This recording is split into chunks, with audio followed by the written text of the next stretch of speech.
యెహోవాను స్తుతించుడి, ఆకాశవాసులారా యెహోవాను స్తుతించుడి, ఉన్నత స్థలముల నివాసులారా ఆయనను స్తుతించుడి. ఆయన దూతలారా మీరందరూ ఆయనను స్తుతించుడి, ఆయన సైన్యములారా మీరందరూ ఆయనను స్తుతించుడి. సూర్యచంద్రులారా ఆయనను స్తుతించుడి, కాంతిగల నక్షత్రములారా మీరందరూ ఆయనను స్తుతించుడి. ప్రియ దేవుని సంగమా, మనమందరం కూడా నిలబడి ఆంధ్ర క్రైస్తవ కీర్తన పుస్తకంలో నుండి 618వ స్తుతి కీర్తన పాడుతూ ఈ ఆరాధన క్రమాన్ని మనము ప్రారంభించుకుందాం. మనమందరం లేచి నిలబడి ఆంధ్ర క్రైస్తవ కీర్తన పుస్తకంలో నుండి 618వ స్తుతి కీర్తన పాడుతూ ఆరాధన క్రమాన్ని ప్రారంభించుకుందాం. పితృపుత్ర శుద్ధాత్మాలై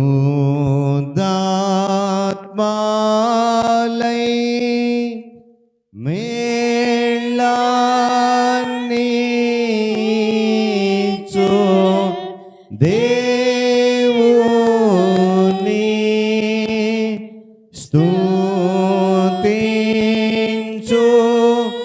సర్వ లోకమా స్తుతించు దివ్య సైన్యమా.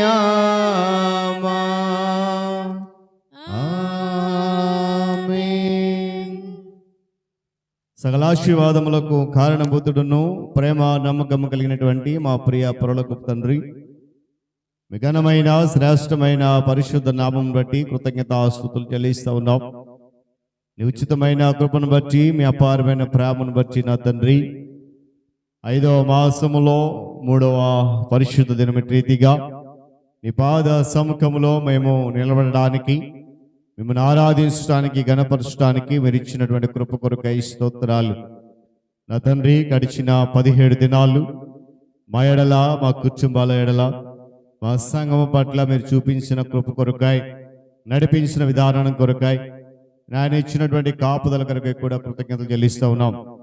ఎన్నో బాధలు, బలహీనతలు, అనారోగ్య పరిస్థితులు వచ్చినప్పటికీ వాటన్నిటి నుండి దూరపరిచి నీ సన్నిధానములో ఆరోగ్యవంతులుగా క్షేమముగా నిలబడే యోగ్యత మాకు ఇచ్చినందుకు స్తోత్రాలు చెల్లిస్తూ ఉన్నాను.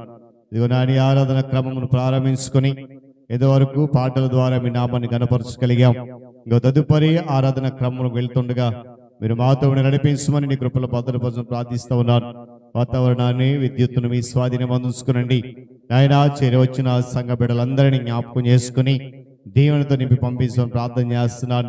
ఆయన ఇంకా ఎవరైతే రావాల్సి ఉన్నదో వారు కూడా సకాలంలో నీ పాద సముఖం రావడానికి కృప చూపించండి. తదుపరి ఆరాధన క్రమంలో, వాక్య పఠనములో, విజ్ఞాపన ప్రార్థనలో, సాక్ష్యాలలో, స్తుతి ఆరాధనలో, వాక్య సందేశంలో మీరు మాతో నడిపించమని, నీ కృపా, నీ కాపుదల ఆరాధన అంతట్లో ఉంచమని, ఆది నుండి అంతవరకు మీరు అధ్యక్షులుగా ఉండి ఘనత మహిమ మీరు పొందమని యేసుక్రీస్తు వారి నామములో ఈ ప్రార్థన సమర్పిస్తున్నాను మా తండ్రి. ఆమేన్. మంచిది పిల్లలు, మనమందరం కూడా అట్లయితే నిల్చోండి. ఉత్తర ప్రస్తుత పాఠ్య భాగంగా 27వ సంకీర్తన మొదటి నుండి చివరి వరకు చదువుదాం. చివరి చరణాన్ని అందరం కలిసి చదువుదాం. 27వ సంకీర్తన మొదటి నుండి చివరి చరణం వరకు ఉత్తర ప్రస్తుత రీతిగా చదువుదాం. యెహోవా నాకు వెలుగును, రక్షణయునై ఉన్నాడు. నేను ఎవరికి భయపడుదును? యెహోవా నా ప్రాణదుర్గము, ఎవరికి వెరతును?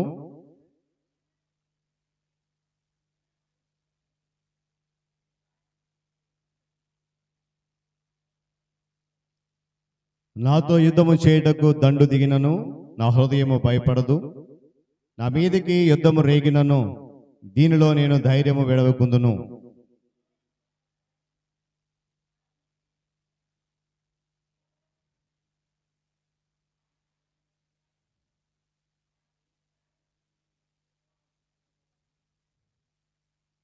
ఆపత్కాలమున ఆయన తన పర్ణశాలలో నన్ను దాచును, తన గుడారపు మాటున నన్ను దాచును. ఆశ్రయదుర్గం మీద ఆయన నన్ను ఎక్కించును.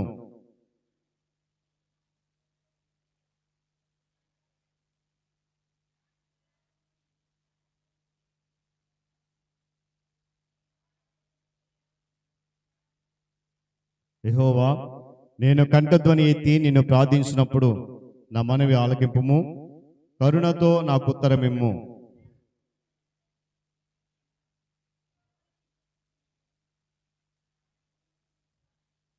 నీ ముఖమును నాకు దాసకము, కోపము చేత నీ సేవకుని తోలివేయకము.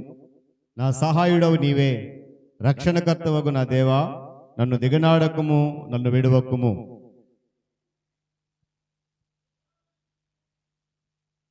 యెహోవా, నీ మార్గమును నాకు బోధింపుము. నా కొరకు పొంచి ఉన్న వారిని చూసి సరళమైన మార్గమున నన్ను నడిపింపుము.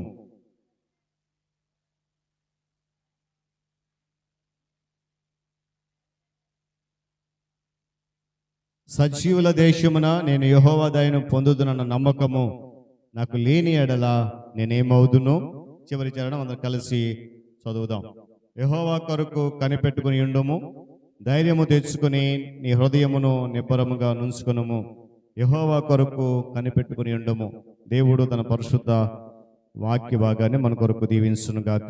ప్రియులారా, మన మధ్య నిల్చుండి ఆంధ్ర క్రైస్తవ కీర్తన పుస్తకముల నుండి 405వ పాట మనందరికీ వచ్చిన పాట. దేవుడే నాకు ఆశ్రయంబు దివ్యమైన దుర్గము.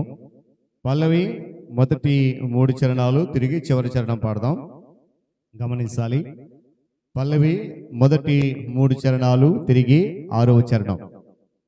దేవుడే నాకాశ్రయంబు దివ్యమైన దుర్గము. దేవుని పరిశుద్ధ నామమునకు మహిమ కలుగును గాక. హల్లెలూయా, హల్లెలూయా. చాలా సంతోషం పిల్లరా. దేవుడు తన మహాకృపను బట్టి 5వ మాసములో ఇటు రీతిగా 3వ పరిశుద్ధ దినములో ప్రభు సన్నిధిలో ఉండి ఆయన నామాన్ని స్తుతించడానికి, ఆరాధించి గణపరచడానికి మనకిచ్చినటువంటి శ్రేష్టమైన సమయాన్ని బట్టి దేవాది దేవునికి ఘనత మహిమ కలుగును గాక. మరి సమయంలో దేవుని యొక్క వాక్యాన్ని చదువుతాం. ఈ దిన ధ్యాన భాగంగా యెహోషువ గ్రంథము మొదటి అధ్యాయము 16 నుంచి 18 వచ్చిన గల భాగాన్ని ఈ దినపు ధ్యాన భాగంగా మనము చదువుదాం. యెహోషువ గ్రంథము మొదటి అధ్యాయము 16 నుంచి 18 వచ్చిన గల భాగాన్ని చదువుదాం. ఈ వాక్య భాగాన్ని పాస్టర్ గారు చదివి వినిపిస్తారు. తదుపరి హేమలత లారెన్స్ గారు మనను విజ్ఞాపన ప్రార్థనలో నడిపిస్తారు. Praise lord. యెహోషువ గ్రంథము అధ్యాయము 16 నుంచి 18 వచ్చిన చదువు. నీవు మాకు ఆజ్ఞాపించిన దంతయు మేము చేసేదము, నీవు మమ్మల్ని ఎక్కిరించి పొందుదవని అక్కడికి పోదుము. మోసే చెప్పిన ప్రతి మాట మేము విన్నట్లు మీ మాట విందుము. నీ దేవుడైన యెహోవా మోసేకు తోడైనట్లు నీకును తోడైండును గాక. నీ మీద తిరగబడి నీవు వారికి ఆజ్ఞాపించు ప్రతి విషయంలో నీ మాట విని వారందరూ మరణ శిక్షను అందుదురు. నీవు నిర్భయం కలిగి ధైర్యము తెచ్చుకొని వాళ్ళని యెహోవా సోకు ఉత్తరం ఇచ్చింది. పరిశుద్ధ వాక్యం దేవుని దీవించిన గాక. ఆమేన్. ప్రార్థన చేసుకోండి. స్తోత్రము స్తోత్రము స్తోత్రము స్తోత్రము స్తోత్రము స్తోత్రము స్తోత్రం తండ్రి. పరిశుద్ధాత్మ దేవానికి వందనాలయ్యా. గొప్ప తండ్రి నీకు వందనాలు. దయగతించిన కాలం మంచి నాయన తండ్రి, నాయన నీ రెక్కల కింద నీ దాగు చాటును మమ్మల్ని భద్రపరిచి నువ్వు నడిపించినటువంటి ప్రభావానికి వందనాలు తండ్రి. నీ పరిశుద్ధ దినము తండ్రి, నీ మందిరంలోకి నాయన ఇలా మేము నాయన తండ్రి ఆరాధించుకొనగలటకు, నిన్ను నాయన మేము స్తుతించుకొనగలటకు, నిన్ను మేము గణపరచుకొనగలటకు ప్రభా, నిన్ను మహిమపరచుకొనగలటకు నైనా, నిన్నే నాయన మేము సేవించగలటకు దేవా తండ్రి మాకు అనుగ్రహించినటువంటి యొక్క గొప్ప ధన్యత బట్టి ప్రభా నీకు వందనాలు చెల్లించుకుంటున్నాను దేవా. నీకే వందనాలయ్యా. దయగల రక్షకుడు నాయన తండ్రి, ఏ వాక్యమైతే నాయన ప్రభా నాయన బిడ్డ విత్తనై ఉన్నారో తండ్రి నాయన, ఆ విత్తనము నాయన మా జీవితంలో తండ్రి నాయన మా గ్రామ ప్రజల మధ్యలోకి తండ్రి నాయన వెళ్ళగలటకు నీ కృప చూపించమని ప్రభా నీ సన్నిధిలో నేను ప్రార్థన చేస్తూ ఉన్నాను. ఆ వాక్యము నాయన తండ్రి నాయన నా జీవితంలో సిగురించబడే అనే వాక్యాన్ని తండ్రి నాయన నా జీవితంలో నాయన ఫలించబడే వాక్యమును నాయన నీవు నాకు అనుగ్రహించమని ప్రభా నీ సన్నిధిలో నేను ప్రార్థన చేస్తూ ఉన్నాను దేవా. దయగల రక్షకుడు నాయన నీ కార్యములు నాయన ప్రభునైనా నాయన జుంట తేలిక మధురము కన్నా నాయన అతి మధురమైన జీవితంలో నాయన మాకు అనుగ్రహించమని ప్రభా నీ సన్నిధిలో నేను ప్రార్థన చేస్తూ ఉన్నాను. దయగల రక్షకుడు నాయన ఇద్దరు కానీ ముగ్గురు కానీ ప్రభా నా నామం పేట ఎవరు ప్రార్థిస్తూ ఉన్నారు, ఎవరు గోజాడుకుంటూ ఉన్నారు, ఎవరు మొరపెట్టుకుంటూ ఉన్నారు నైనా తండ్రి నాయన వారి మధ్యన నేను ఉంటానని ప్రభా నువ్వు సెలవిచ్చినటువంటి దేవా నీకు వందనాలు చెల్లించుకుంటున్నాను. మా మధ్యలో ఉన్నావు దేవా నీకు వందనాలు. పరిశుద్ధాత్మ దేవుడా తండ్రి నాయన మా మధ్యకు నువ్వు దిగవచ్చినటువంటి తండ్రి నీకు వందనాలు దేవా వందనాలు. ఆకాశం నుంచి నాయన ప్రభా మమ్మల్ని పరిశీలించుచున్న దేవా నైనా నీకు వందనాలయ్యా. నైనా మమ్మల్ని తేరి చూచుచున్న తండ్రి నైనా నీకు వందనాలు ప్రభ. నైనా నైనా నీ మెల్లని స్వరాన్ని ప్రభా మాకు వినిపింపజేసినటువంటి ప్రభా నీకు వందనాలు తండ్రి వందనాలు. ఈ పాపమనే ఊపిలో నాయనా తండ్రి మేము జారిపోకుండా నాయనా ఈ పాపమనే ఊపిలో నాయనా మేము పడిపోకుండా తండ్రి నాయనా ఈ లోకమనే జీవితంలో నాయనా మేము దిగజారిపోకుండా నాయనా ప్రభా నీ వైపు నాయనా నాయనా మేము కనులెత్తి ప్రార్థించే అనుభవములు తండ్రి నాయనా మా జీవితంలో నీవు అనుగ్రహించమని ప్రభా నీ సన్నిధిలో మేము ప్రార్థన చేస్తూ ఉన్నాము నాయనా. నీ రాకడ బహు సమీపముగా ఉన్నదని నాయనా తండ్రి నాయనా మాకు నాయనా నువ్వు నాయనా నాయనా మమ్మల్ని కన్నులారా మేము చూడగల భాగ్యములు నాయనా మేము మాకు దయచేస్తున్నటువంటి దీవగ్రతలు నాయనా తండ్రి నీ యొక్క తెగుళ్ళు దేవా తండ్రి మా జీవితంలో దొర్లింపబడి చేస్తూ ఉన్నావు. భూకంపముల నుంచి నాయనా మమ్మల్ని నువ్వు రక్షిస్తూ ఉన్నావు. యుద్ధముల నుంచి నాయనా తండ్రి మమ్మల్ని కాపాడుచున్నావు తండ్రి నాయనా. మా దేశ నాయకుల్ని నాయనా తండ్రి నాయనా తండ్రి నాయనా యుద్ధముల మీద యుద్ధములు తండ్రి నాయనా రాజ్యముల మీద రాజ్యములు తండ్రి నాయనా భూకంపముల మీద భూకంపములు దేవా నాయనా తెగుళ్ళ మీద తెగులు తండ్రి నాయనా నీ రాకడ బహు సమీపముగా ఉన్నదని ప్రభా ముందుగానే తండ్రి నాయనా మమ్మల్ని నువ్వు గద్దిస్తూ ఉన్నావు, హెచ్చరిస్తూ ఉన్నావు తండ్రి నాయనా. ఇప్పుడైనా తండ్రి నాయనా రక్షణ పొందమని తండ్రి నాయనా మాతో మాట్లాడుచున్న దేవుడు తండ్రి నాయనా నాయనా తండ్రి ప్రభు నాయనా ఇప్పుడైనా తండ్రి నాయనా మేము క్షమాపణ కలిగి నాయనా క్షమించే హృదయములు నాయనా మాకు అనుగ్రహించమని ప్రభా నీ సన్నిధిలో నేను ప్రార్థన చేస్తూ ఉన్నాను. నీ సువార్త మేము ప్రకటించే వారుగా తండ్రి నీ సువార్త నాయనా తండ్రి నాయనా మేము వెదజల్లే వారుగా తండ్రి నాయనా నీ వాక్యము నాయనా తండ్రి నాయనా మేము ప్రచురము చేసే వారుగా నాయనా మాకు నడిపించమని ప్రభా నీ సన్నిధిలో నేను ప్రార్థన చేస్తూ ఉన్నాను నాయనా తండ్రి నాయనా. ప్రపంచ యావత్తు నాయనా నీ మందిరములు తెరవబడే భాగ్యములు తండ్రి నాయనా నీ మందిరములు ఆరాధించగలే భాగ్యములు తండ్రి నీ మందిరములు నాయనా మేము స్థుతించే ప్రభా నాయనా నిన్ను మేము గణపరిచే పెట్టలుగా నాయనా మమ్మల్ని నడిపించండి అయ్యా. ఏ దుష్ట మృగములు కానీ తండ్రి ఏ దుష్టుడు కానీ తండ్రి ఇటువంటి ఎవరు కూడా నాయనా మా సంఘముల మీద కానీ తండ్రి నీ పెట్టలైనటువంటి వారి మీద కానీ దాడులు లేకుండా తండ్రి నాయనా నాయనా తండ్రి ప్రభు నాయనా మమ్మల్ని కాచి కాపాడి నాయనా నువ్వు నడిపించినందుకు వందనాలు. మా సంఘము చుట్టూ నాయనా తండ్రి నీ అగ్ని కంచెగా ఉంచవయ్యా. మా ద్వార బంధాల మీద నాయనా నీ రక్తాన్ని ప్రోక్షింపజేసావు తండ్రి. ఇక్కడ చేరినటువంటి ప్రతి కుటుంబంలో నాయనా ప్రతి కుటుంబ ఆరాధనలో తండ్రి నాయనా వాళ్ళ వ్యక్తిగత ప్రార్థనలో తండ్రి నాయనా వారి రాగములు పెట్టి నాయనా వాళ్ళు నాయనా తండ్రి నాయనా అనారోగ్యముగా ఉన్నటువంటి బిడ్డలు పెట్టి నాయనా ప్రతి ఒక్క బిడ్డని తండ్రి నాయనా మందిరములకు వచ్చినటువంటి ప్రతి బిడ్డను నువ్వు తాకమని ప్రార్థిస్తూ ఉన్నాను. నువ్వు దర్శించమని ప్రార్థన చేస్తున్నాను. ఏ కుటుంబంలో నాయన అద్భుతాలు చేస్తూ ఉన్నావో ఏ కుటుంబంలో నీ కార్యములు చేస్తూ ఉన్నావో ఆ కుటుంబముల మధ్యలో తండ్రి నాయన నీ కార్యములు వివరించగల బిడ్డలుగా నాయనా నీ సన్నిధిలో నిలవబడి నాయనా సాక్ష్యములు చెప్పుకునే బిడ్డలుగా నాయనా నీవు తీర్చిదిద్దమని ప్రార్థన ప్రార్థన చేస్తూ ఉన్నాను.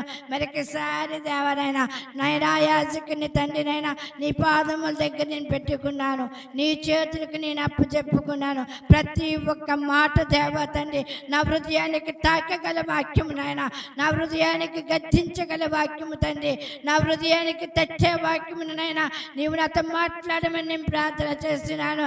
మేము కాదు ప్రభునైనా, పరిశుద్ధాత్మ దేవుడనైనా పావురము వలె దేవా తండ్రినైనా బిడ్డ మీదకి దిగి వచ్చి తండ్రి నీ పరిశుద్ధాత్మ శక్తి దేవనైనా బిడ్డతోనైనా నువ్వు మాట్లాడమని ప్రార్థన చేస్తూ ఉన్నాను. ప్రతి ఒక్క మాటనైనా ఇతరులకి మేము చెప్పగల అనుభవములు తండ్రినైనా నీ కార్యములు చాలా గొప్పవని తండ్రినైనా మేము ప్రచురము చేయ బిడ్డలముగా నాయన తండ్రినైనా మమ్మల్ని నిలవబెట్టుకోమని యేసు పరిశుద్ధ నామములైనా బ్రతమాలి వేడుకుంటున్నాను తండ్రి. వాక్య భాగము చదివి వినిపించినటువంటి పాస్టర్ గారు, అదేవిధంగా విజ్ఞాపన ప్రార్థనలో నడిపించినటువంటి హేమలత లారెన్స్ గారు, ఇరువురికి ప్రభు నామములో వందనాలు తెలియజేస్తూ ఉన్నాను. అందరం లేచి నిలబడదాం, స్తుతి ఆరాధన కొరకు సిద్ధపడదాం. మరి ఇంతవరకు చెప్పబడిన సాక్ష్యాలను బట్టి ప్రార్థన చేయండి. దేవుడు వారి జీవితాల్లో మరిన్ని కార్యాలు చేయలేకున్నా అందరం లేచి నిలబడి తలలు వంచి కళ్ళు మూసుకుందాం. స్తుతి ఆరాధనలో పాలిభాగస్తులు అవుదాం. దేవుడు గత 17 దినాలు మనలను దాచి మరలా 18వ దినముల రీతిగా ఆయన పాద సముఖంలో చేర్చిన దానిని బట్టి కృతజ్ఞతలు చెల్లిస్తూ వాక్య ధ్యానం కొరకు సిద్ధపడుతూ స్తుతి ఆరాధనకు వెళ్దాం. మరి సమయంలో ఏర్పాటు చేయబడిన వారు మరి ప్రియులు రాజారావు గారు ముందుకొచ్చి మనలను స్తుతి ఆరాధన నడిపిస్తారు. వారితో పాటు పాడి చప్పట్లు కొడుతూ ప్రభువుని స్తుతిద్దాం. దేవునికి స్తోత్రం. హల్లెలూయా. దేవుని నామాన్ని బట్టి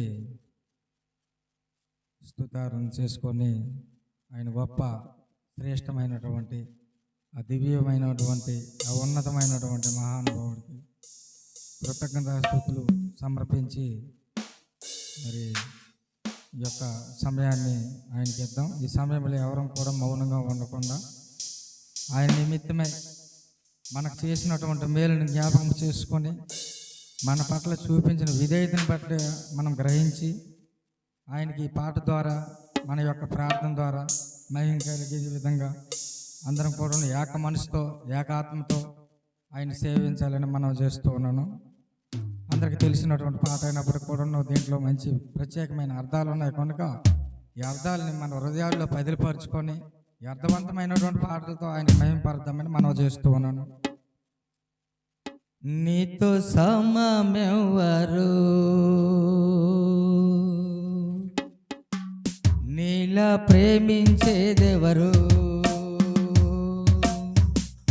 నీలా క్షమించేదెవరు యేసయ్యా, నీలా పాపికై ప్రాణం పెట్టిన వారెవరు, నీలా పాపికై ప్రాణం పెట్టిన వారెవరు, నీతో సమమెవరు. దయచేసి అందరూ పాడాలి. నీలా ప్రేమించేదెవరు, నీలా క్షమించేదెవరు యేసయ్యా, నీలా పాపికై ప్రాణం పెట్టిన వారెవరు, నీలా పాపికై ప్రాణం పెట్టిన వారెవరు. ఈ లోకంలో బంగారం కానీ ధనము కానీ మనకున్నటువంటి గొప్ప స్థితి కానీ మన వెంబడి రాదన్నది నిశ్చయంగా మనం గ్రహించాలని వాక్యం ద్వారా పాట ద్వారా తెలుసుకోవాలని మనం చేస్తూ ఉన్నాం. లోక బంగారము ధన ధాన్యాదులు ఒక్క పోగేసిన నీతో సరితూగుణ. చప్పట్లు. దయచేసి అందరూ నాతో పాట పాడి ఏకీభవించాలి మనం. లోక బంగారము ధన ధాన్యాదులు ఒక్క పోగేసిన నీ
గ్రంథాలు ఉన్నాయి, అనేక రకాల వేదాలు ఉన్నాయి.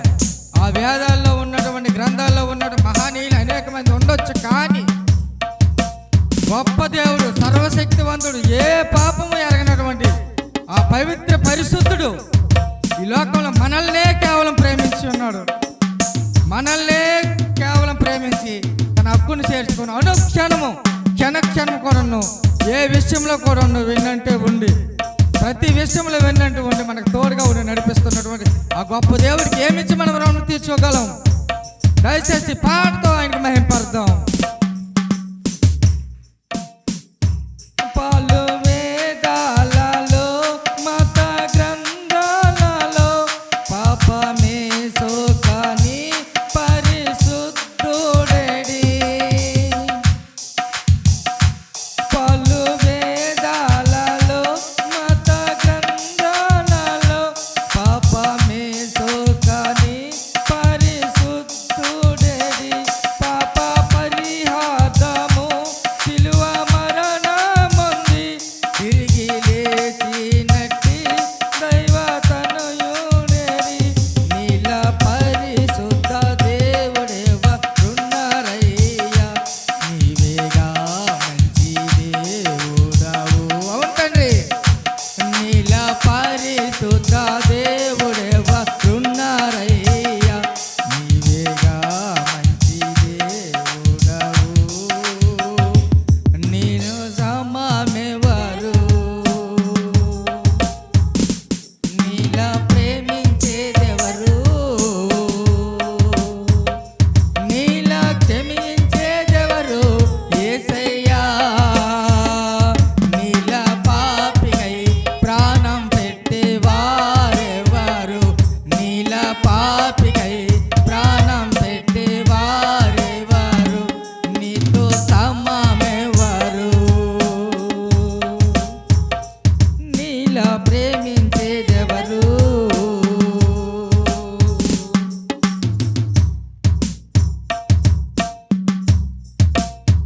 మనం ఎన్ని రకాలుగా వెతికినా, ఎన్ని రకాలుగా ప్రయత్నం చేసినా, మన కోసం తన వెల ఇచ్చి, తన రక్తము కార్చి, తన యొక్క శిలువలో మరణించి మన కొరకు ప్రాణము పెట్టినటువంటి ఆ గొప్ప దేవుడికి మనం ఏమిచ్చి రుణం తీర్చుకోగలం?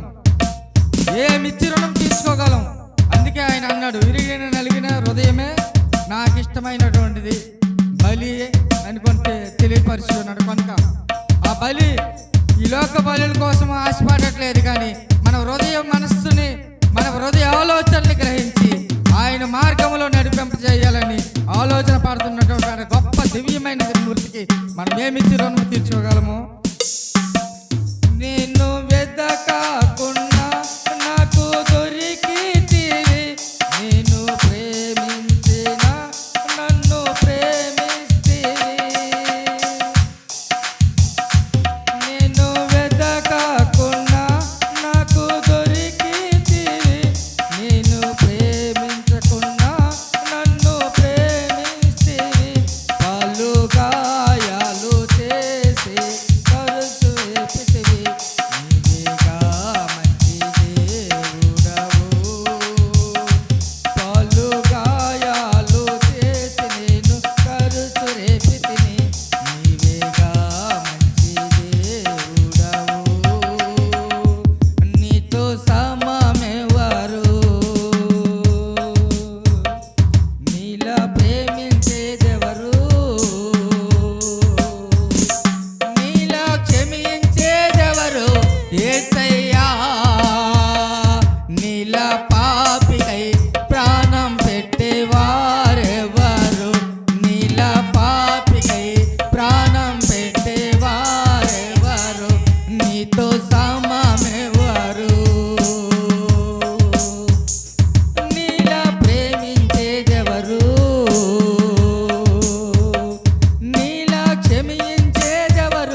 లోక బంధాలు శాశ్వతం కావు, ఈ ధనం శాశ్వతం కాదు, కీర్తి ప్రతిష్ట ఏమాత్రం కూడా శాశ్వతం కాదు. నాయన నువ్వు మా కొరకై ఈ లోకానికి వచ్చి చాలా వివేకం కలిగినటువంటి, చాలా దీన స్థితిలో ఆ పశువుల సాల్లో పుట్టి మా కోసం నీ ప్రాణం పెట్టి నీ త్యాగభరితమైనటువంటి జీవ కిరీటాన్ని మాకు ఇచ్చి నీ రక్షణలోకి నడిపించి నీ యొక్క కృప చప్పున మమ్మల్ని జీవింపజేస్తున్న విధానం బట్టి నీకు స్తోత్రాలు తండ్రి.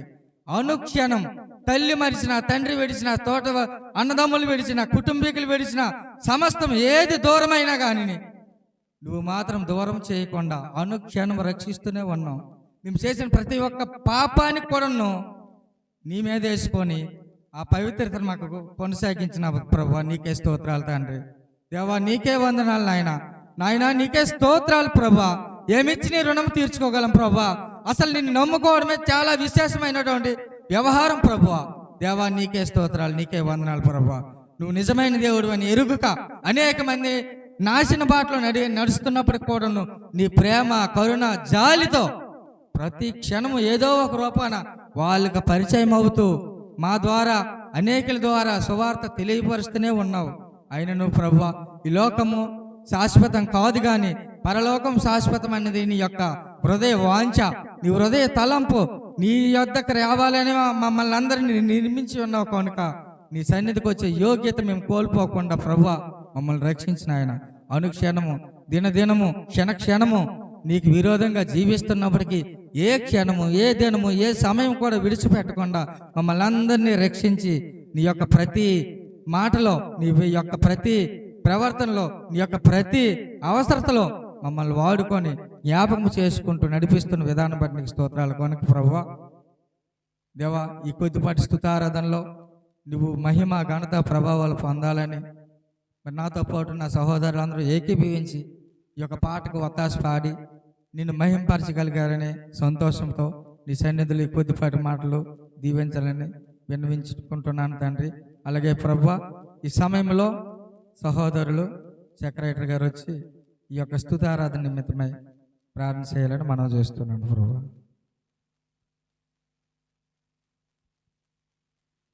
పరిశుద్ధమైన దయగల మా ప్రియ పరలోకపు తండ్రి, మీ ఘనమైన నామానికి లెక్కలేని వందనాలు, స్తుతులు, స్తోత్రాలు. నేను రాజారు నిలబెట్టుకొని ఒక మంచి పాట ద్వారా నిన్ను స్తుతించగలటూ సహాయం అనుగ్రహించారు. మీకు వేలాది స్తుతులు, స్తోత్రాలు తండ్రి. అవునైనా నీతో ఎవరు సమము మా జీవితాల్లో, మా చుట్టూ ఉన్న వారి కంటే, మా రక్త సంబంధుల కంటే, మా వారి కంటే నైనా మమ్మల్ని అతి మిక్కిలిగా ప్రేమించిన మా గొప్ప పరలోకపు తండ్రి, మీకు వేలాది స్తుతులు, స్తోత్రాలు. మా కొరకు మీరు ప్రాణం పెట్టారు, దాన్ని మేము గ్రహించగలటకు సహాయం దయచేయండి నాయన. నీ శక్తివంతమైన నామాన్ని ఎల్లవేళలా కొనియాడేవారుగా నేను, నా కుటుంబం, మా సంఘమంతా ఉండేలాగా సహాయం అనుగ్రహించండి తండ్రి. ఈ స్తుతి ఆరాధన ద్వారా మా జీవితాల్లో గొప్ప మేలు జరుగుటకు సహాయం దయచేయండి ప్రభా. నీకు వందనాలు, స్తుతులు, స్తోత్రాలు తండ్రి. ఇదిగోనైనా తదుపరి వాక్యం వినుటకు మీ సిద్ధపాటు కలిగి ఉంటుండగా ప్రభా నీ దాసుని నిలబెట్టుకుని తండ్రి, ఏ వాక్యం అయితే మా జీవనానికి ఆధారంగా ఉంటాయో అటువంటి ఆదరణకర మాటలు మేము పొందగలుగుటకు సహాయం తెచ్చండి ప్రభా. నీ దాసుని నిలబెట్టుకుని మాతో మాట్లాడమని విజ్ఞాపన చేస్తున్నాను. సమస్త క్రియల్లో మీ కృప చూపించి బలపరచమని యేసుక్రీస్తు వారి ఏమైనా ప్రశస్త నామంలో బ్రతిమిలాడి వేడుకొనిచున్నాను నా ప్రియ పరలోకపు తండ్రి, ఆమేన్. దేవుని పరిశుద్ధ నామమునకు మహిమ కలుగును గాక. హల్లెలూయా చెప్దామా? హల్లెలూయా, హల్లెలూయా. చాలా సంతోషం పిల్లరా. దేవుడు తన మహాకృపను బట్టి రీతిగా ఈ 3వ పరిశుద్ధ ఆదివారపు ఆరాధనలో మనమందరం కూడా ఆయన నామాన్ని గణపరచడానికి చక్కటి విలువైన సమయాన్ని ఆయన మనకు అనుగ్రహించారు. అందుని బట్టి ప్రభు పరిశుద్ధ గణనామానికి మహిమ, ఘనత, ప్రభావములు చెల్లిస్తూ ఉన్నాను. అదేవిధంగా మరి చేరవచ్చిన మీ అందరికీ, సంఘ నాయకులైన వారికి, విశ్వాసులందరికీ కూడా యేసుక్రీస్తు వారి ప్రశస్తమైన నామంలో శుభాలు తెలియచేస్తున్నాను. మరి సమయంలో దేవుని వాక్యాన్ని మనము ధ్యానం చేద్దాం. యెహోషువ గ్రంథము 1వ అధ్యాయము 16, 17, 18 వచనాలు మనం ఇక్కడ చదువుకున్నాం, విన్నాం. ఈ 3 వచనాల నుండి ఒక శ్రేష్టమైనటువంటి మాటను మీతో పంచుకోవాలని నేను ఆశపడతా ఉన్నాను. ఈ మాట ఎవరితో పలికారు అని మనం ఒకవేళ గమనించగలిగితే, మోషే చనిపోయిన తర్వాత ఇశ్రాయేలు ప్రజలు నడిపించడానికి దేవుడు ఏర్పాటు చేసుకున్నటువంటి నాయకుడైనటువంటి యెహోషువకు ముందు దేవుడు ఒక చక్కటి వాగ్దానం ఇచ్చాడు. ప్రారంభ వచనాల్లో 5-6 వచనాలు గమనిస్తే అక్కడ అంటాడు ఆయన, నీవు బ్రతుకు దినములన్నిట ఏ మనుష్యుడు కూడా నీ ఎదుట నిలువలేక ఉంటాడు. నేను మోషేకు తోడైనట్లు నీకును తోడై ఉంటాను. నిన్ను విడువను, నిన్ను ఎడబాయను, నిబ్బరం కలిగి ధైర్యమును అని చెప్పి ఒక ప్రోత్సాహాన్ని దేవుడు యెహోషువకు అందించాడు. తద్వారా ఆ ప్రోత్సాహం అంతటితో దేవుని యొక్క వాక్కును అనుసరిస్తూ తనతో పాటు ఇశ్రాయేల్ అందరినీ కూడా ఆయన మోషే ఏ విధంగా అయితే నడిపిస్తున్నాడో అటు రీతికి నడిపిస్తూనే ఉన్నాడు. అయితే ఈ సందర్భంలో దేవుని సన్నిధిలో ఆశీర్వాదములో స్థిరంగా నిలిచి ఉండాలని యెహోషువ ప్రజలకు చాలా గట్టిగా చెప్పినటువంటి సందర్భాన్ని మనం ఇక్కడ చూస్తూ ఉంటాం. ఎప్పుడైతే మాటలు చెప్పాడో ఆ తర్వాత ప్రజలు తిరిగి యెహోషువను బలపరుస్తున్న మాటలు ఈ 3 చరణాల్లో మనం చూస్తూ ఉంటాం. కారణం ఏంటంటే ప్రజలు యెహోషువకు ఇచ్చినటువంటి ధైర్యం కలిగిన మాటలు చూడండి. ఏమన్నారు అక్కడ, నువ్వు ఏదైతే మాతో చెప్తావో అదే చేస్తాము, నువ్వెక్కడికి పంపిస్తావో అక్కడ వెళ్తాము, మోషే మాట ఏ విధంగా అయితే మేము విన్నామో నీ మాట కూడా మేము వింటాము, దేవుడు నీకు తోడేయునుగాక అని చెబుతూ చివరి మాటను చూడండి, నీవు నిబ్బరము కలిగి ధైర్యము తెచ్చుకోవాలని యెహోషువతో చెప్పారట. చూడండి, ఇక్కడ యొర్దాను నది దాటడానికి సిద్ధపాటు, అదేవిధంగా యెహోషువకు ధైర్యం ఇచ్చినటువంటి ప్రజల యొక్క ప్రోద్బలం అనేది ఇక్కడ కనిపిస్తూ ఉంది. ఇశ్రాయేలు ప్రజలు కనాను దేశాన్ని స్వాధీనపరుచుకున్నటువంటి నేపథ్యంలో నేటి విశ్వాసులుగా మనము నేర్చుకోవాల్సిన పాఠాలు చాలా ఉన్నాయి ఈ పుస్తకంలో. ఆ సమయంలో సరైనటువంటి సంభవాలు లేక సంఘటనలు నేటి మన ఆధ్యాత్మిక జీవనానికి, ఆత్మీయ పోరాటానికి సాదృశ్యాలుగా ఉన్న విషయాన్ని గమనించాలి. చూడండి, కానాను అనేది వాగ్దాన దేశం. అబ్రహాము సజీవుడిగా ఉన్నప్పుడు అబ్రహాముతో దేవుడు చేసిన నిబంధన అది, నీవు నీ తర్వాత వారందరికీ నేను ఒక శ్రేష్టమైన దేశాన్ని ఇస్తాను అని అబ్రహాము కాలంలో వాగ్దానం చేసిన దేవుడు దాన్ని క్రమక్రమంగా నెరవేర్చుకుంటూ మోషే వచ్చేసరికి ఏ ప్రజలనైతే ఆయన ఐగుప్తు బానిసత్వంలో మగ్గిపోవడానికి ఆయన ఇష్టపడ్డాడో తర్వాత ఆయనే ఆ ప్రజలను విడిపించి అబ్రహాముతో చేసిన నిబంధనను కొనసాగిస్తూ మోషే నాయకుడు నడుస్తున్న సందర్భంలో మరి మోషే చేసినటువంటి చిన్న పొరపాటు వల్ల ఆ వాగ్దాన దేశానికి చేరకుండా దేవుడు మోషేని మధ్యలోనే ఆపడం జరిగింది. మోషే తర్వాత ఆ బాధ్యత దేవుడు యెహోషువకు అప్పగించాడు. ఆ క్రమంలో ఇశ్రాయేలు ప్రజలందరినీ నడిపిస్తున్న సందర్భంలో ధైర్యము కావాలి, ధైర్యం తెచ్చుకోవాలని చెప్పినప్పుడు దేవుడు ఏ విధంగా అయితే యెహోషువను ప్రోద్బలంగా పరిచాడు అన్నాడు కదా, నిన్ను విడువను, నిన్ను ఎడబాయను, నిబ్బరం కలిగి ధైర్యం. అదే మాట ప్రజలు మరలా యెహోషువకు అందజేస్తున్నారు. అయ్యా, నువ్వేమాత్రం కూడా భయపడొద్దు, నీ వెనక మేము విన్నాం, నువ్వే మాట చెప్తే అది వింటాము, నువ్వు ఎటు పంపిస్తే అటు వెళ్తాము, ఏ సమయంలో యుద్ధం చేయమంటే ఆ సమయంలో చేస్తాము అని చెప్పి ఆ తర్వాత ఒక మాటను చూడండి, నీ మీద తిరగబడి నీవు వారికి ఆజ్ఞాపించే ప్రతి విషయంలో నీ మాట వినని వారందరూ మరణశిక్ష అని. చూడండి, ప్రజల యొక్క ప్రోద్బలం. ఒక నాయకుడికి ఇలాంటి ప్రోత్సాహం అయితే అవసరమో అలాంటి ప్రోత్సాహాన్ని ఇశ్రాయేలు ప్రజలు ఇక్కడ యెహోషువకు అప్పగిస్తున్నారు. ఈరోజు పిల్లలు గమనించాలి, కానీ దేవుడు దానిని ఇశ్రాయేలు ప్రజలకు ఇచ్చాడు వాగ్దాన దేశాన్ని. దాని మీద వారికి వారసత్వం ఉంది, దానిపైన హక్కు కూడా ఉంది. అయితే గమనించిన విషయం ఏంటంటే ప్రస్తుతం ఉన్నటువంటి దినాల్లో నేటి విశ్వాసులుగా జీవిస్తున్న వారికి లేక క్రీస్తులో నమ్మకం ఉంచిన వారికి దేవుడు ఒక అమూల్యమైనటువంటి వాగ్దానం ఇచ్చాడు. ఏంటనంటే పరలోక వారసత్వం. ఇక్కడ వాగ్దాన దేశాన్ని కానాను అప్పగిస్తే మనకు వాగ్దాన దేశం ఏంటంటే పరలోకం. ఆ పరలోకాన్ని మనం స్వాధీనం చేసుకోవాలి. ఆ వారసత్వము, ఆ హక్కు మనకుంది కనుక ఆ క్రమములో మనము సరళమైన మార్గంలో ప్రయాణం చేస్తేనే దాని మీద హక్కు అనేది మనకి ఉంటుంది. దేవుని స్తోత్రం కలుగును కాక. చెప్పాలి హల్లెలూయా.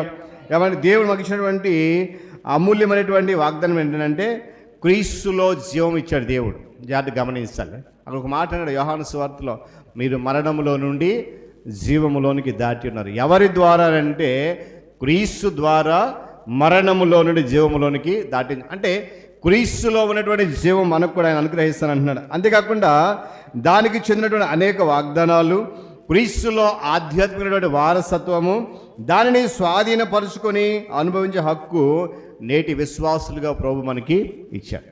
అయితే దానిని స్వాధీనపరిచే క్రమంలో ఇశ్రాయేలు ప్రజలకు చాలా ఆటంకాలు ఎదురయ్యాయి. మోషే నాయకత్వంలో ప్రారంభమైనటువంటి ఆ ప్రయాణంలో ఎన్నో రకాల ఇబ్బందులు, ఎన్నో రకాల ఆటంకాలు, కానీ ఎక్కడ కూడా వారు ఆగిపోవడానికి అవకాశము లేదు. కారణం ఏంటంటే వాక్యంలో చక్కటి మాట ఉండదు. దేవుడు అంటండి పగలు మేఘస్తంభంలో, రాత్రి అగ్ని స్తంభంలో ఉండి వారి చుట్టూ ఎలాంటి ఆటంకం జరగకుండా క్షేమంగా నడిపించాడంట. కాకపోతే మధ్య మధ్యలో వారు చేసిన తిరుగుబాటు, వారు చేసినటువంటి ఆందోళన, వారు చూపించినటువంటి అవిధేయత కారణంగా 40 దినాల్లో చేరుకోవాల్సినటువంటి ఖానాను ఎన్ని సంవత్సరాలు చేశారంట? 40 సంవత్సరాలు ప్రయాణం చేశారట. ఈరోజు పిల్లరా చాలా సందర్భం నేను చెప్తూ ఉంటాను, ఆయన అనగా ప్రభువారు రెండవ రాకడలో ఇంకా ఆలస్యం చేస్తున్నాడు అనే గల కారణం ఏంటంటే ఇంకా ఇశ్రాయేలు ప్రజల వల్లే దేవుడు అన్ని విధాల సహకారాలు అందించినా కూడా అవిధేయతతో, తిరుగుబాటుతో, అపనమ్మకంతో, అవిశ్వాసంతో ఉన్నారు కనుక వారందరూ కూడా మరలా ఆయన వైపు తిరిగి సక్రమమైన మార్గం నడవాలని చెప్పి ఆయన ఏం చేస్తున్నాడంటే ఆలస్యం చేస్తున్నాడు. కారణం ఏంటంటే వాగ్దానం చేసిన దేవుడు నమ్మదగిన వాడు కనుక ఆ వాగ్దాన దేశంలో ప్రవేశించుకొని ఎవ్వరు మిగిలిపోకూడదని ఆయన రెండవ రాకడ ఏం చేస్తున్నాడంట? ఆలస్యం చేస్తున్నాడు. కాకపోతే మనుషులు ఏం చేస్తూ ఉన్నారంటే ఆలస్యాన్ని అలసత్వంగా స్వీకరిస్తున్నారు. వస్తాడులే ప్రభు, ఎప్పుడొకప్పుడు వస్తాడులే, వచ్చినప్పుడు చూద్దాములే. గమనించాలి పిల్లరా, జీవితంలో అన్ని సందర్భాల్లోనూ ఆత్మ సంబంధమైనటువంటి విజయము శత్రువుల మీద ప్రభు మనకి ఇస్తూ ఉన్నాడు.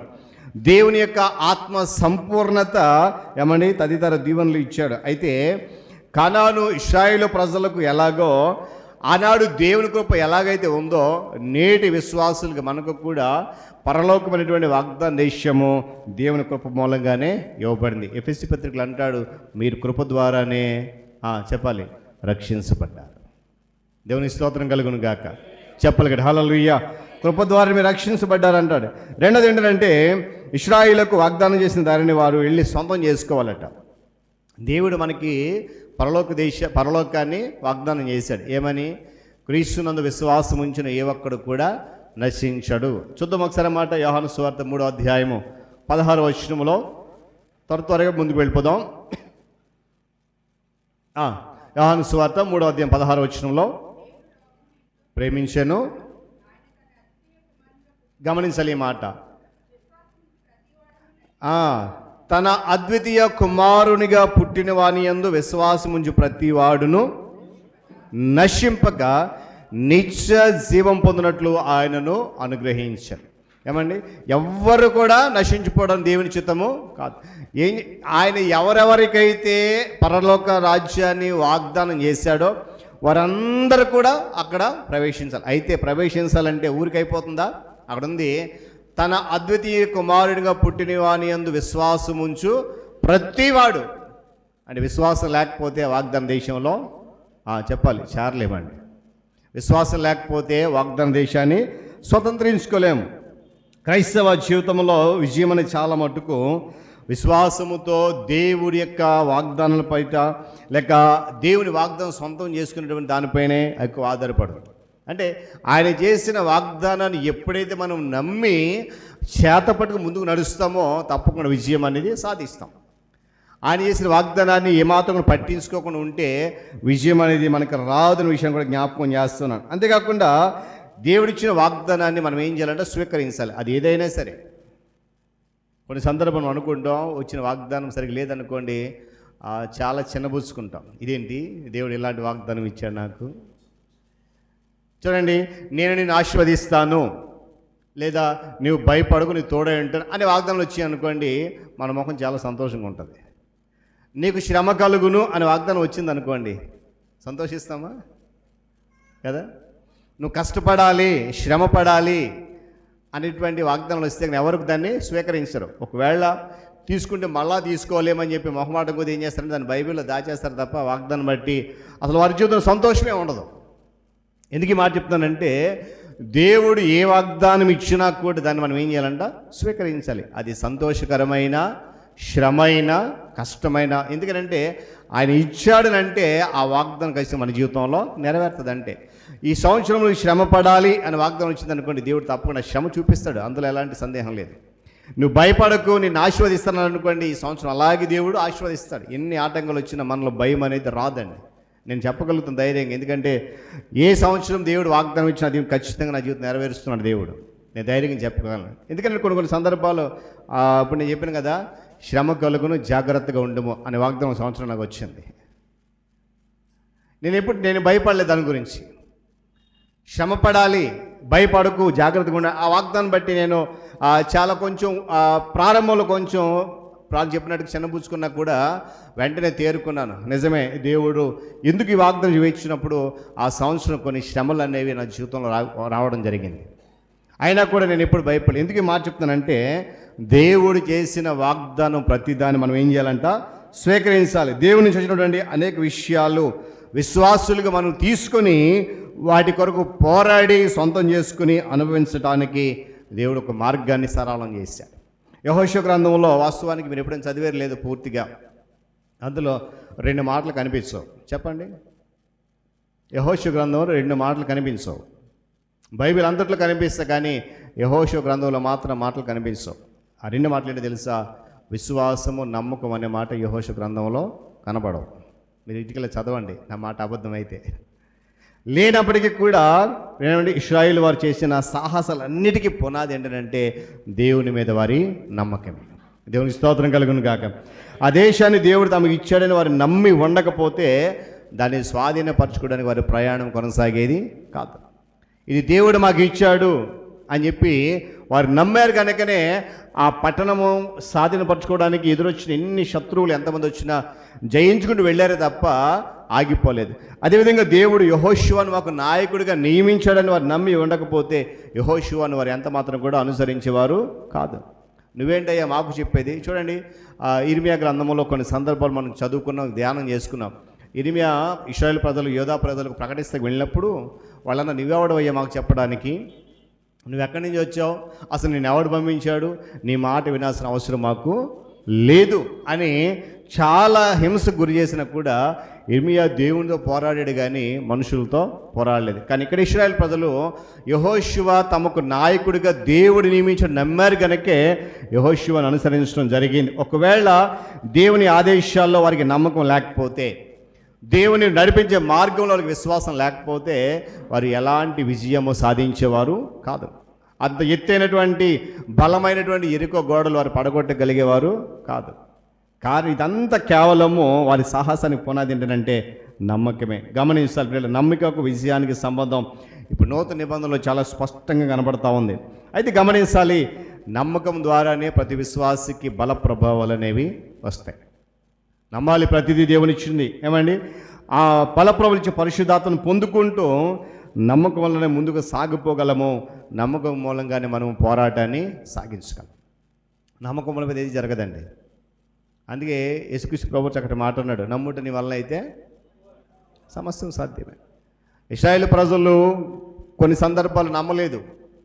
మోషే నాయకత్వంలో తిరుగుబాటు చేశారు, అయినా దేవుడు వారిని విడిచిపెట్టలేదు. కానీ యెహోషువ కాలంలో తిరుగుబాటు అనేది చాలా తక్కువ సందర్భాలు జరిగింది. మోషే కాలంలో ఎక్కువ సందర్భాలు తిరుగుబాటు చేశారు. కానీ యెహోషువ కాలంలో మాత్రం వారు ఏదైతే యెహోషువ చెప్పాడో, అందుకే అక్కడ ఒక ప్రమాణం చేస్తున్నారు. ఏమని చెప్పండి? నీవు మాకు ఆజ్ఞాపించినంత కూడా మేము చేస్తాము, నీవు మమ్మల్ని ఎక్కడికి పంపిస్తావో అక్కడికి వెళ్తాం.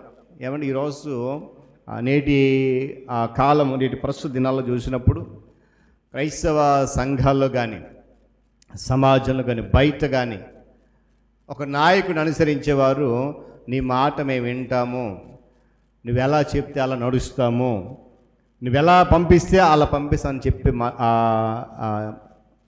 అనుసరించేవారు ఈరోజు ఎంతమంది ఉన్నారు కదా?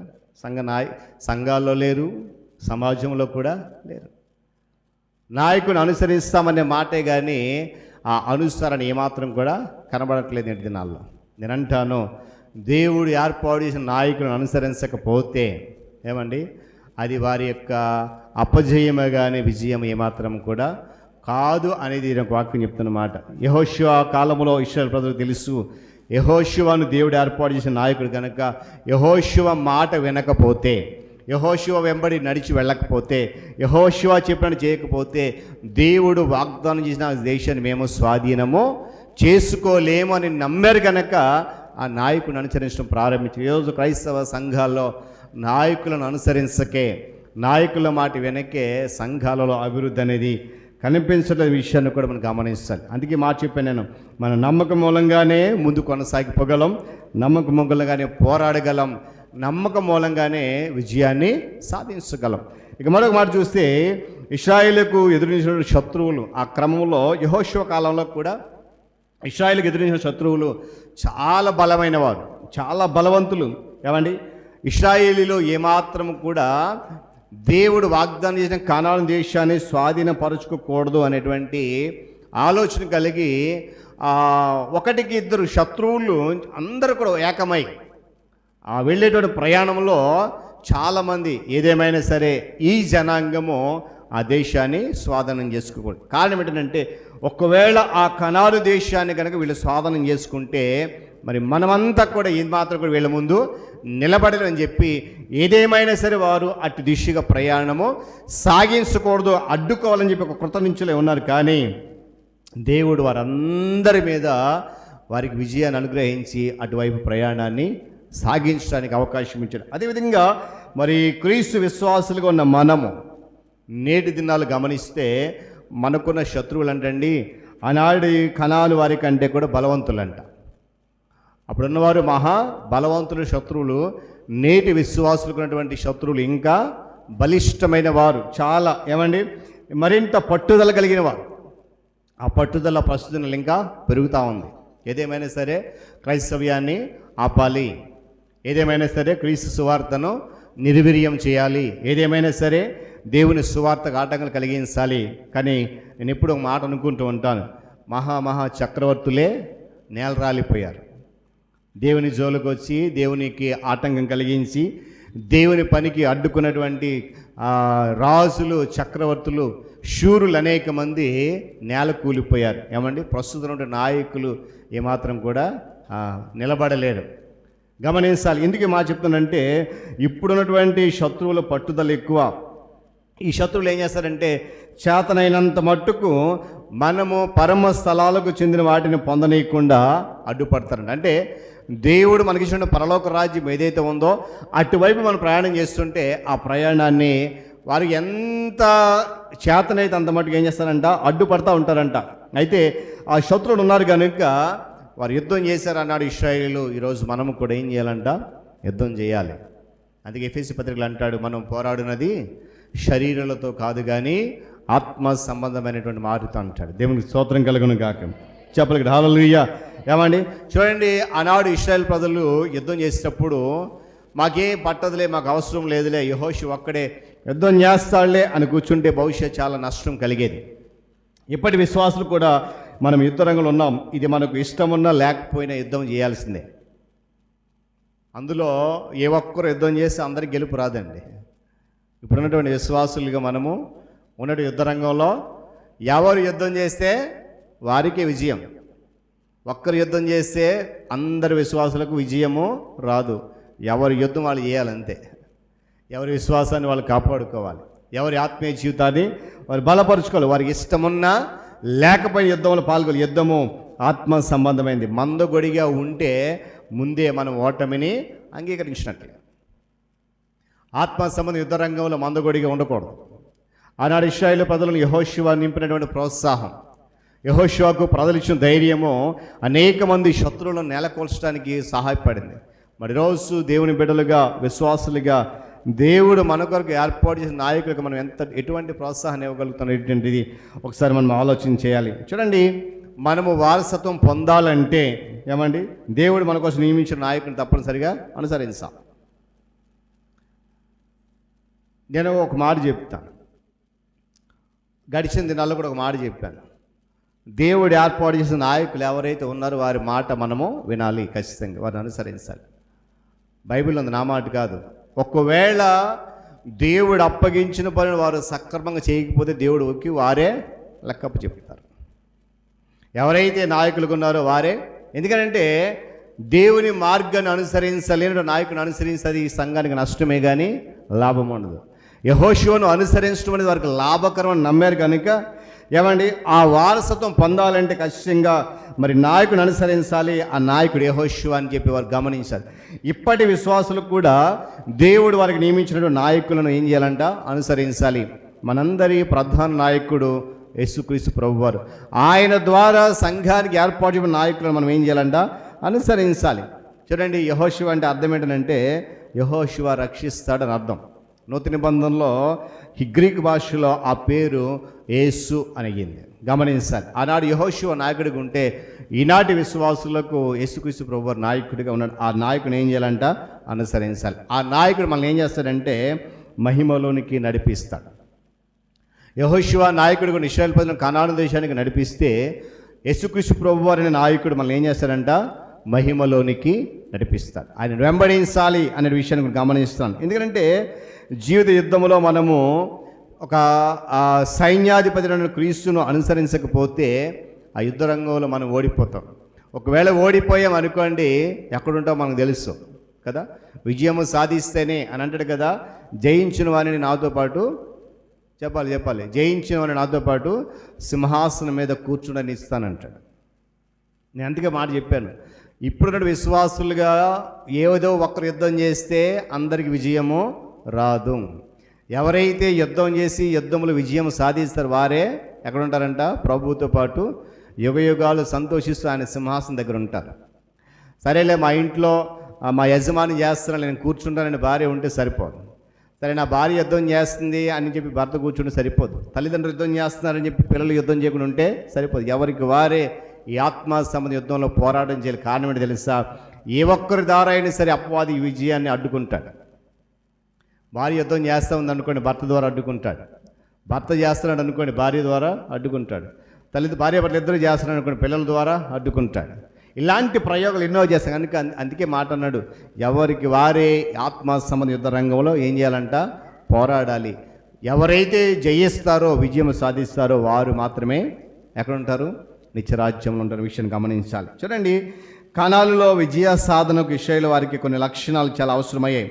ఏంటంటే ధైర్యము, బలము, లోబడేటువంటి హృదయము, దేవుని వాక్కును ధ్యానిస్తూ ఉండే మనస్సు. ఈ 4 లక్షణాలు యెహోషువలో పుష్కలంగా ఉన్నాయి. గమనించాలి. ధైర్యం ఉంది, బలం ఉంది, లోబడే హృదయం ఉంది, దేవుని వాక్కును ధ్యానించే మనస్సు. ఈ 4 యెహోషువలో పుష్కలంగా ఉన్నాయి. గనకనే ఇశ్రాయేలు ప్రజలు యెహోషువను ధైర్యపరుస్తున్నారు. ఏమని? మళ్ళా చదువుతున్నాను, నీ మీద తిరుగుబడి నీ మాట నీవు వారికి ఆజ్ఞాపించు ప్రతి విషయంలో నీ మాట ఎవరైతే వినరో వారికి మరణశిక్ష, నీవు నిబ్బరం కలిగి ధైర్యం తెచ్చుకో అని చెప్పి యెహోషువకు ఏం చేశారంట? ఉత్తరం ఇచ్చారు. అంతకుముందు కూడా ఒక మాట అన్నాడు సార్, ఏమన్నారు? మోషే చెప్పిన ప్రతి మాట మేము విన్నాము, ఇప్పుడు నీ మాట కూడా వింటాం. మళ్ళీ ఒక మాట ఉంది అక్కడ, నీ దేవుడైన యెహోవా మోషేకు తోడే ఉన్నట్లు నీకు కూడా తోడే ఉంటాడు. కాబట్టి నువ్వు ఏది చెప్తే అదే మేము వింటాం.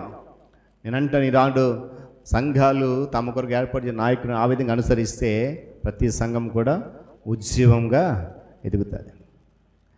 నాయకులు అనుసరించడానికి వెనుకబడిన సంఘం ఎప్పుడు కూడా ముందుకు వెళ్ళదు.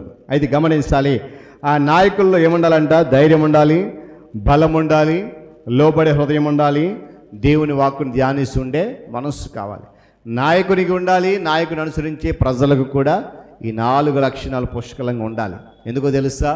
అపవాది మీద విజయం సాధించాలంటే ఈ 4 లక్షణాలు ఖచ్చితంగా అవసరం. ముందు నాయకులు ఉంటే నాయకుడు వారిని నడిపిస్తాడు కనుక వారిని వెంబడిస్తారు. గమనించాలి. ఎందుకంటే విశ్వాసుల యొక్క ఆధ్యాత్మికమైనటువంటి పోరాటంలో ఈ లక్షణాల ప్రాముఖ్యత చాలా ఎక్కువ.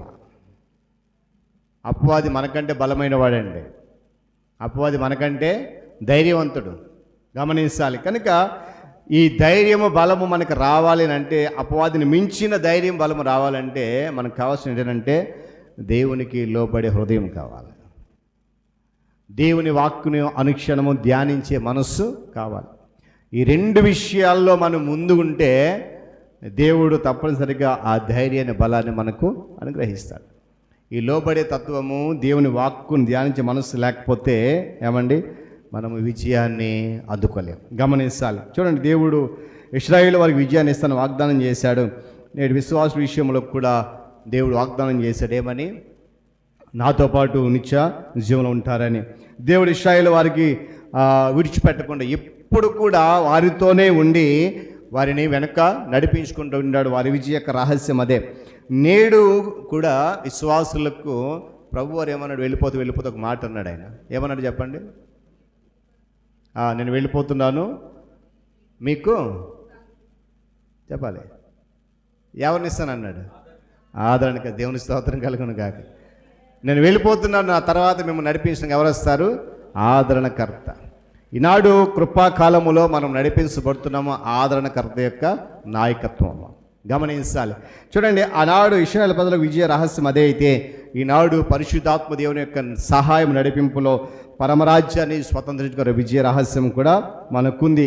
చూడండి, శత్రువులను జయించడం ద్వారా ఇశ్రాయేలు ప్రజలు కనాను దేశాన్ని సొంతం చేసుకుని అందులో నివసించడానికి దేవుడు అవకాశం ఇచ్చాడు. ఇప్పుడు విశ్వాసులకు కూడా ధైర్యంతో అపవాదిని జయించడం ద్వారా నిత్యరాజ్యంలో ప్రవేశించడానికి దేవుడు మార్గాన్ని సరళం చేశాడు. అయితే ఆ సరళం చేసే క్రమంలో చెప్పాను కదండి, ధైర్యం ఉండాలి, బలం ఉండాలి, లోబడే హృదయం ఉండాలి, వాక్యాన్ని ధ్యానించే మనస్తత్వం ఉండాలి. యెహోషువలో ఈ లక్షణాలు పూర్తిగా ఉన్న నాయకుడు కనుక ఇశ్రాయేలు ప్రజలు యెహోషువ మాట కాదనక వెంబడించారు. ఏమండి? బలమైన ఎత్తైన ప్రాకారాలు గల యెరికోను సొంతం చేసుకోగలిగారు. మరి ఈనాడు యెరికో కంటే బలమైన శత్రువులు లోకంలో ఉన్నారు. వారిని జయించాలంటే నాయకులుగా ఈ 4 లక్షణాలు వారికి ఎంత ముఖ్యమో వెంబడించే విశ్వాసులు కూడా అంతే ముఖ్యం. కనుక యొర్దాను దాటడానికి వారి సిద్ధపాటు కలిగి యెహోషువకు ధైర్యం ఇచ్చిన ప్రజలు ఏ విధంగా అయితే ఆనాడు ఉన్నారో నేటి విశ్వాసులు కూడా తమ కొరకు ఏర్పాటు చేసిన నాయకులకు ప్రోత్సాహాన్ని ఇస్తూ వారికి లోబడి వారి మాట వింటే తప్పనిసరిగా మనము కూడా సంఘము అభివృద్ధి చేసుకుంటూ విశ్వాస యాత్రలో విజయం సాధించి ముందుకు కొనసాగుతాం. దేవుడి మాటలు మన కొరకు దీవించను గాక. తలలోంచి కన్ను మూసుకునండి, ప్రార్థన చేసుకుందాం. మహోన్నతుడ, ప్రేమగల మా తండ్రి, వందనాలు. తిరిగి ఈ పరిశుద్ధ ఆదివారం ఆరాధనలో మాలో ధైర్యము నింపే మాటలు మీరు ఇచ్చినందుకు స్తోత్రాలు. ఆనాడు యెహోషువకు మీరు అప్పగించిన బాధ్యత ఏమాత్రం కూడా నా తండ్రి అలసత్వం చూపక, వెన్ను చూపక, ధైర్యం కలిగి మీరు ఇచ్చిన ప్రోత్సాహము, మీరు ఇచ్చిన వాగ్దానాన్ని బట్టి నీ జనాంగాన్ని నడిపిస్తూ అనేక మంది శత్రువులు ఎదురైనా ఏమాత్రం కూడా భయపడక ధైర్యం కలిగి బలముతో నాయన అనుక్షణం నీకు లోబడుతూ నీ మాటను ధ్యానిస్తూ ముందుకు వెళ్ళాడు కనుకే ప్రజలందరూ కూడా యెహోషువకు చక్కటి ప్రోత్సాహాన్ని ఇచ్చారు. ఈనాడు నా తండ్రి, నీవు మా కొరకు ఏర్పాటు చేసిన మా నాయకులను మేము అనుసరించడానికి, వారి మాట వినడానికి, అనుక్షణము నీకు లోబడి నీ మాటను ధ్యానిస్తూ ఉంటే నా తండ్రి మేము కూడా అపవాది మీద విజయము సాధిస్తామని నీ వాక్యం సెలవిస్తున్నట్లుగా ఆ వాక్యానుసారంగా మేము నడుచుకునే కృప చూపించండి. సమస్త ఘనత మీరు పొందండి. ఇంతవరకు జరిగిన ఆరాధన క్రమాలు మీరు మాతో ఉన్నందుకై కృతజ్ఞత చెల్లిస్తూ తదుపరి ఆరాధనలకు కూడా మీరు మాతో ఉండండి. మహిమ, ఘనత, ప్రభావాలు పొందండి. యేసుక్రీస్తు వారి శ్రేష్టమైన నామములో ఈ ప్రార్థన సమర్పిస్తున్నాడు మా తండ్రి. ఆమేన్. హల్లెలూయా. 774 జీవనది. జీవనదిని నా హృదయములో ప్రవహింపజేయుమయా. జీవనదిని నా హృదయములో ప్రవహింపజేయుమయా.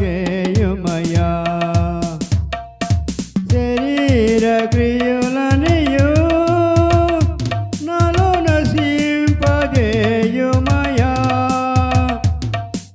శరీర క్రియలనియు నాలో నశింపజేయుమయా. జీవనదిని నా హృదయములో ప్రవహింపజేయుమయా. జీవనదిని నా హృదయములో ప్రవహింప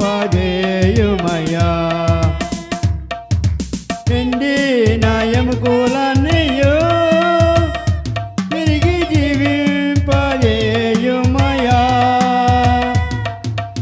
ఎండిన ఎముకలన్నయు తిరిగి జీవింపజేయుమయా జీవనదిని నా హృదయములో ప్రవహింపజేయుమయా జీవనదిని నా హృదయములో ప్రవహింపజేయుమయా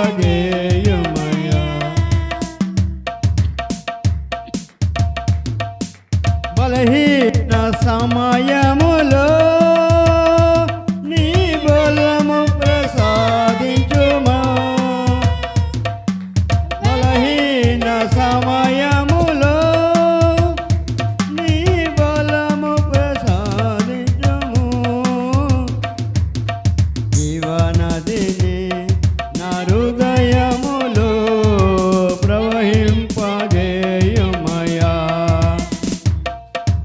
జీవనదిని నా హృదయములో ప్రవహింపజేయుమయా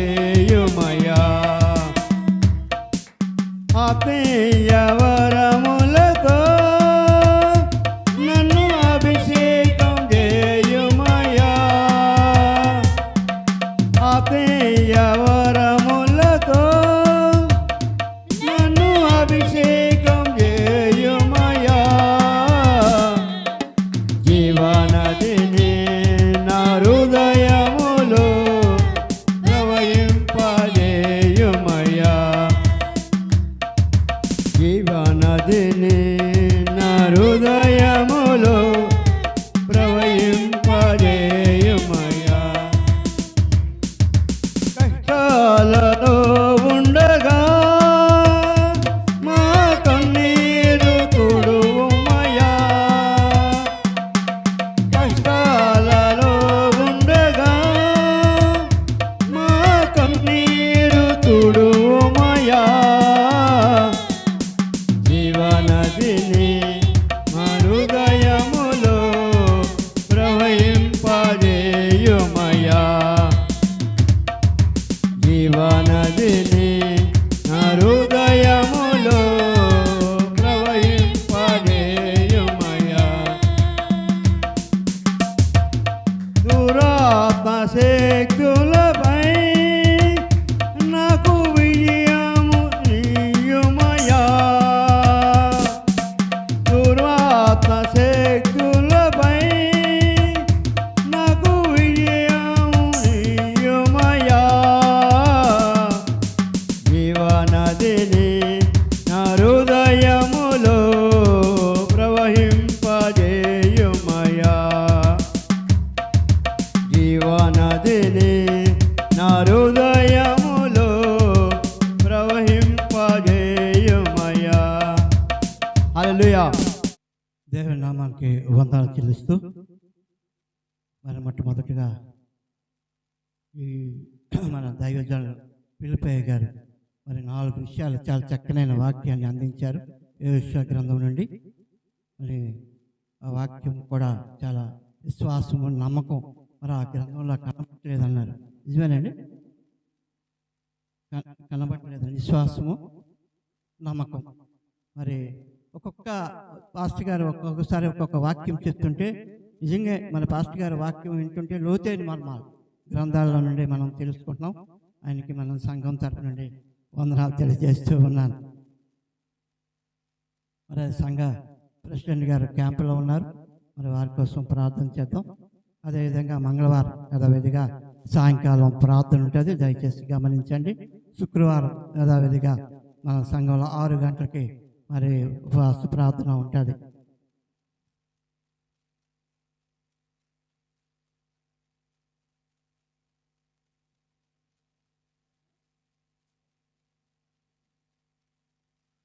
మరి మనకి ఏ కబురు రాలేదు కానీ బుధవారం మ్యారేజ్ ఉంటుందని చెప్పారు అది మీకు త్వరలో మరి ఫోన్ల ద్వారా తెలియపరుస్తాం అదేవిధంగా మరి సాక్ష్యం చెప్పే బిడ్డలు మరి బిడ్డ సువర్ణ గారు చాలా చక్కనైన సాక్ష్యం చెప్పారు నిజంగా తల్లిదండ్రులను సేవ చేసే భాగ్యం అందరికీ దొరకదు అటువంటి భాగ్యం ఆ తల్లి గారికి సేవ చేశారు.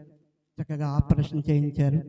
నిజమే ఈ యొక్క ముసలి కాలంలో అంటే మా యొక్క వృద్ధాప్యంలో తల్లిదండ్రులు బిడ్డలు సేవ చేయడం అనేది చాలా భాగ్యం. నిజంగా ఆ బిడ్డకి దేవుని సంఘం తరపున అండి వందనాలు తెలియజేస్తున్నాను. అదేవిధంగా నారాయణమ్మ గారు మరి ఆమె ఆవేదనతో చాలా సాక్ష్యాన్ని చాలాసేపు చెప్పారు. ఆమె కోసం మరి సంఘమంతా కూడా వెళ్ళాము, ప్రార్థన చేసాం. ఆమె బెంగపడవలసిన పని లేదు. మన దేవుడైన యెహోవా మన పట్ల తప్పకుండా నమ్మకంగా ఉంటే ఎప్పుడు కూడా విడిచిపెట్టే దేవుడు కాదు. మరి ఆమెకు ధైర్యంగా మన సంఘం అంతా కలిసి ఆవిడ కోసం ప్రార్థన చేద్దాం. మరి ఇంకేమైనా మన ప్రకటనలు ఉంటే మీకు తెలియపరుస్తాం. ఇంతటితో ఈ యొక్క ప్రకటనలు ముగిస్తున్నాం. అందరం లేచి నిలబడదాం. ముగింపు ప్రార్థన, ప్రభు ప్రార్థన ఆశీర్వాదంతో ఈ ఆరాధన ముగించుకుందాం. తదుపరి వారములో జరిగినటువంటి కార్యక్రమాల కొరకు ప్రార్థన చేద్దాం. మరి నాయకులు మనకు సమాచారాన్ని అందజేస్తారు. వారందరి కొరకు జరగబోతున్న కార్యక్రమాల కొరకు ప్రార్థన చేద్దాం. అదేవిధంగా మరి సాక్ష్యాలు చెప్పిన బిడ్డలను బట్టి, బలహీనులుగా ఉన్న వారిని బట్టి, మరి అనారోగ్యంతో ఉన్న వారిని బట్టి ప్రార్థన చేద్దాం. దేవుడు వారందరికీ సకాలంలో సంపూర్ణమైనటువంటి స్వస్థత ఇచ్చులాగున మన అనుదిన ప్రార్థనలో జ్ఞాపకం చేసుకుందాం. ఈ సమయంలో ముగింపు ప్రార్థనలో ప్రియా తల్లి గారు లలిత కుమారి బెహ్రా గారు మన మధ్యలో ఉన్నారు. వారు ముందుకు వచ్చి మనల్ని ముగింపు ప్రార్థనలు నడిపిస్తారు. ప్రభు ప్రార్థన ఆశీర్వాదంతో ఈ ఆరాధన క్రమాన్ని మనము ముగించుకుందాం. ప్రార్థన చేసుకుందాం. మిక్కిలి ప్రేమగల మా తండ్రి, పరిశుద్ధుడైన మా ప్రభువ, గడిచిన వారమంతా మీ కృపలో మమ్మల్ని కాచి కాపాడి సజీవుల లెక్కలో ఉంచి ఆరోగ్యవంతులుగా ఉంచి ప్రభువ, ఈ దినము నీ సన్నిధికి వచ్చి ప్రభువ ఈ పరిశుద్ధ దినాన్ని ఆచరించడానికి మా అందరికీ సమయం అనుగ్రహించినందుకు నీకు వందనములు, స్తుతులు, స్తోత్రములు చెల్లించుకున్నాం తండ్రి. స్తోత్రములు ప్రభు. ప్రతి బిడ్డ నిన్ను ప్రేమించి మీరు వారికి చేసిన మేళ్ళను బట్టి ప్రభు వారందరూ ప్రతి ఒక్కరూ నీ సన్నిధికి వచ్చి నిన్ను ఆరాధించడానికి వచ్చి ఉన్న ప్రతి ఒక్క బిడ్డను మీరు దీవించి ఆశీర్వదించి వారికి రావాల్సిన దీవెనలు మెండుగా అనుగ్రహించమని నీ సన్నిధిలో ప్రార్థన చేస్తున్నాను ప్రభు. మంచి ఆరోగ్యము, బలము అనుగ్రహించండి. ఆ బిడ్డకు భయం లేకుండా ధైర్యముగా ఉండి ప్రభు ఆ కాలుకు ఆపరేషన్ లేకుండా తగ్గడానికి సహాయం చేయమని నీ సన్నిధిలో ప్రార్థన చేస్తున్నాను. అలాగే సువర్ణమ్మ గారి గురించి నీ సన్నిధిలో ప్రార్థన చేస్తున్నాను. వారికి మంచి కంటి చూపు అనుగ్రహించి ఎటువంటి ఇబ్బంది లేకుండా కాపాడండి తండ్రి. అలాగే అబ్రహాము కూడా ప్రభు తన అనారోగ్యం గురించి చెప్పి ఉన్నాడు.